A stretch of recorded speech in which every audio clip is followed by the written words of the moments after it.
Morning, ladies and gentlemen. This is a story about me, Mazel, and tourism. I had the extreme pleasure and opportunity to work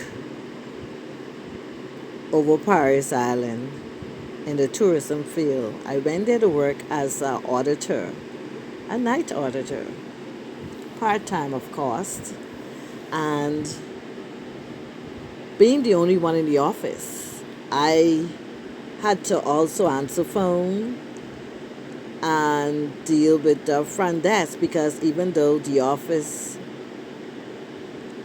only me one was there and I only was hired for night auditor, you can't just do the things you are hired for if a tourist come in and needs your help. If somebody checking in, so I did the front desk like an expert, take overseas calls, sends email, you name it, I did it. Did the auditing, did accounting, anything I needed to do in the evening, I did because only me one was in the office. So I had to be a multitasker and multitask on everything. The secretary typing, you name it, I did it. Okay? Scheduling, I did the scheduling for securities and other staff. I did all of that. Um, Making sure they swipe in and swipe out at the appropriate times, or if something happened, problem solving, you name it, I did it. But during that time, I learned a lot of things about the hotel now. Now remember, I work in the legal field. I've never ever worked in tourism. I've never did front desk. I've never did auditing. I've never did none of those things. But I thank God that He has blessed me with an intelligence level that is, you know, I am telling you, going to college is one thing, but when you have a natural intelligence, it's beyond. Trust me. Because going to anyone can take an exam and pass a test. A lot of people can't even apply some of the degrees they have to their work related areas and stuff like that. And some people are dumbfounded. You heard the word I'm using, dumbfounded, because they can't believe this person actually have a degree in this and this how they doing that. Sure enough, what you expect? Why you think it's so easy to get a degree? If you have the money, you can get a degree. Don't care how dunce you is. Don't care if you couldn't pass BJC or you couldn't pass BGCSE. You can get a degree. If you don't believe me, look at some of your classmates who went to school and couldn't even pass BJC, couldn't even pass BGCSE, but back in my day was GCE. And they got bragging, but they this degree and this degree. Do you remember when you was in primary school and sometime junior high school and they give you projects to do? Once you finish your project and once you did everything that was asked of you in your project, you get an A.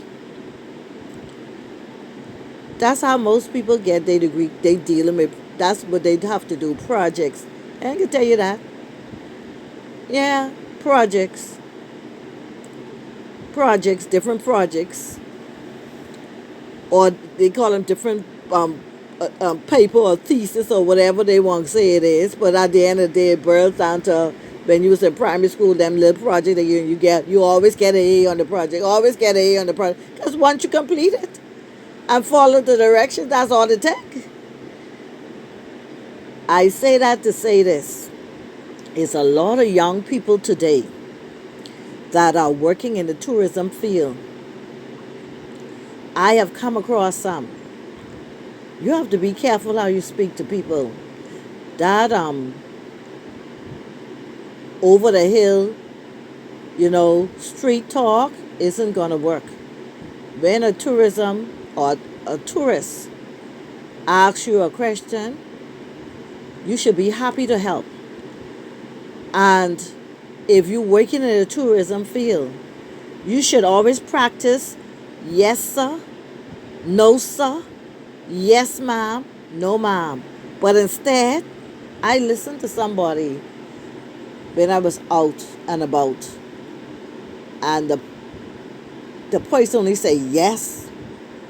In our day, and we need to bring those days back because that's wrong now, we don't never just say yes. That is too broad.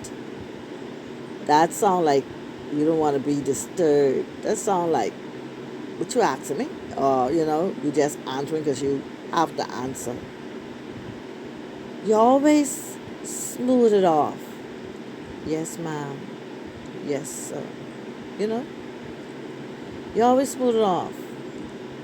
Always. Y'all need to practice that.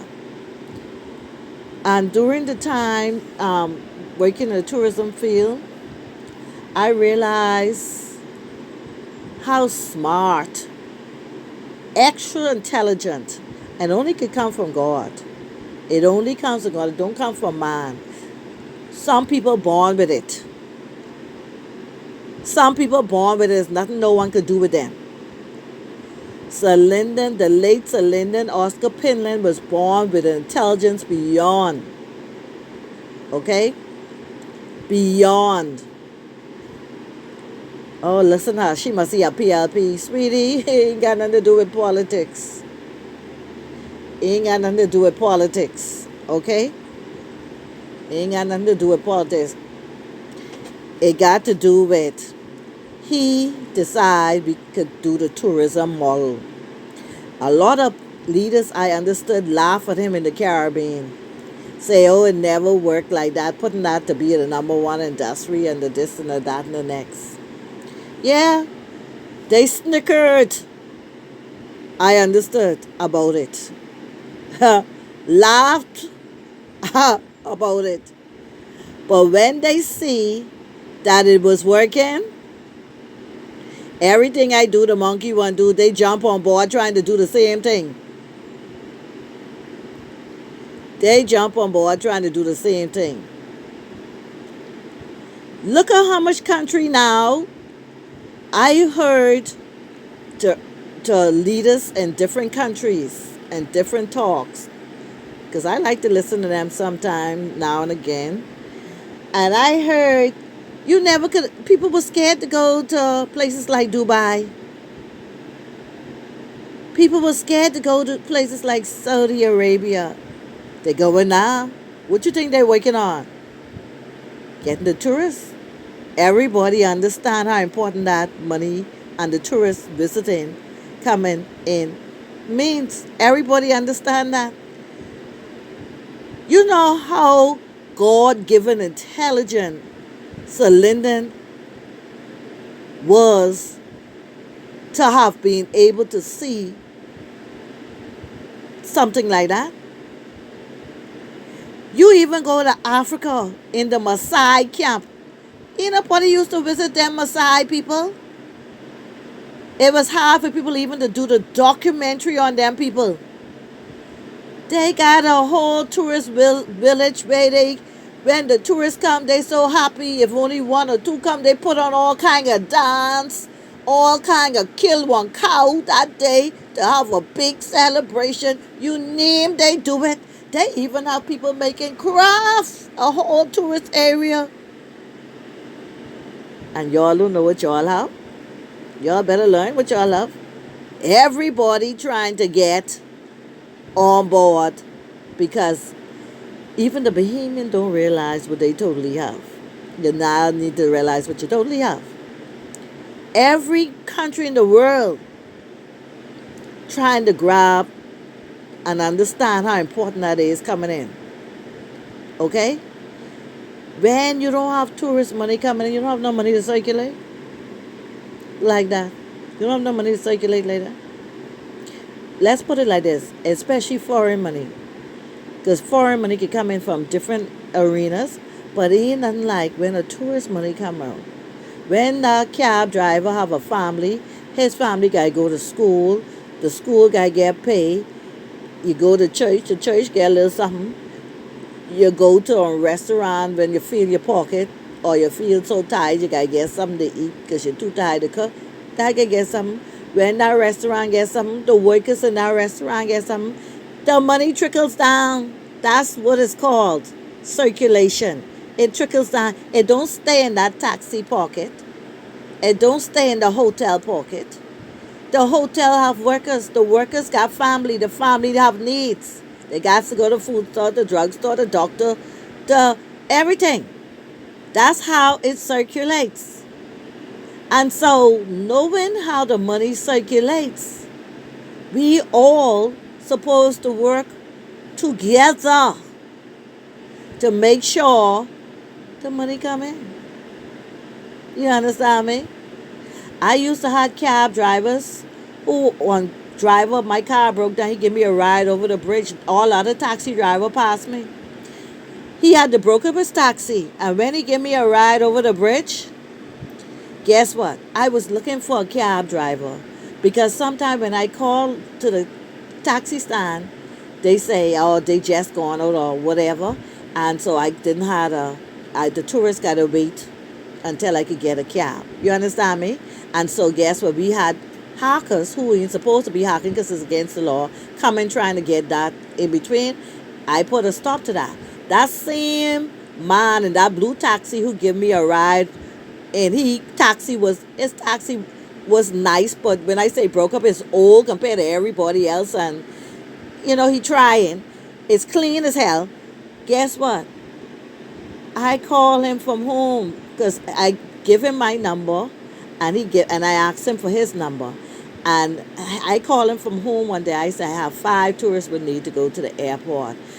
Use a cab driver. You give me a ride over Paris Island Bridge. He was like, what? Me give you a ride? You calling me for 5 tourists? He's like, miss, I can be there in no time. I say, they got to be going at X amount of time. I call you early because I want you to be here on time. He said, miss, I come in there and wait. When he came and he saw who I was, that he gave me a ride over Paris Island. And here I am gaining 5 tourists to carry to the airport. He said, miss, I was home wondering why I doing taxiing.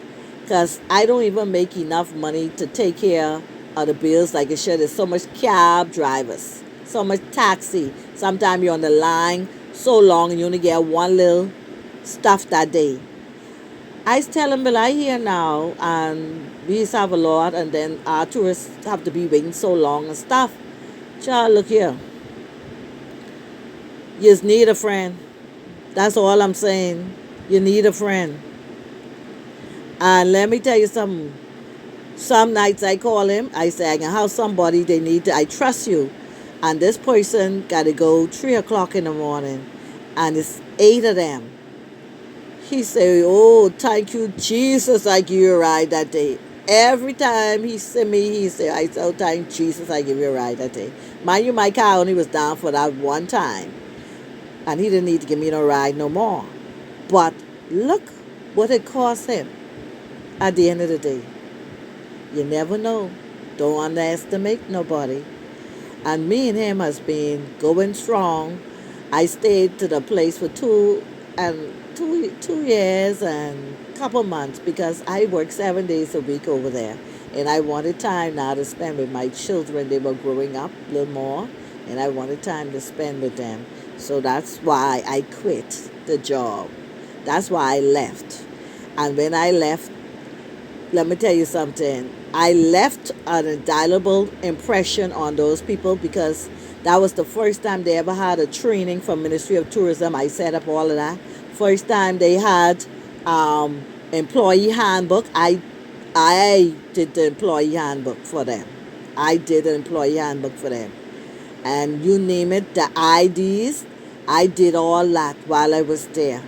I made a difference while I was there. That place became the first and the only place to date that have ever been number 1 on a travel website that has billions of hits in a year. No other Caribbean place have ever hold that title on that travel website. And listen to me, Kirshner, when he was alive, at that time he was alive, he called me personally to offer me a job because he wondered how I was getting the place so occupied. When I went there was only three places taken up. And during my time, I booked out a whole 500 company till I had to use Bayview and and the other surrounding place to put these people because they booked out the whole shalala. And the man who I was able to sold when he came there, we had a big party had set up for them. Everybody from Wisconsin fly down because even the owner who owned the place couldn't live there because I booked out his place too. I booked out everything. That has never happened before. I make difference wherever I go, and that's why I don't like nasty ways people, and I don't like to work with people who don't understand how to treat others or to get along with others. Okay? So that's the kind of impression that I leave when I work in places. Okay? And that's everywhere I go. So that's a story for you. I could go on and on. You can look it up. I'm actually on YouTube. I'm actually on YouTube. The place named Sunrise Beach Club and Villas. They have a video with me on YouTube. I did that video. Yes, I did. All of that I did. Hello, get it right. That was the first ever video they ever had came out. Hello, somebody. I makes the difference. Hello. I don't just fit in. I don't never fit in. And that's why I'll have all kind of demons coming for me because they see I'm the kind who fits in. I am the kind that will always stand out. Hello, somebody. Over and out.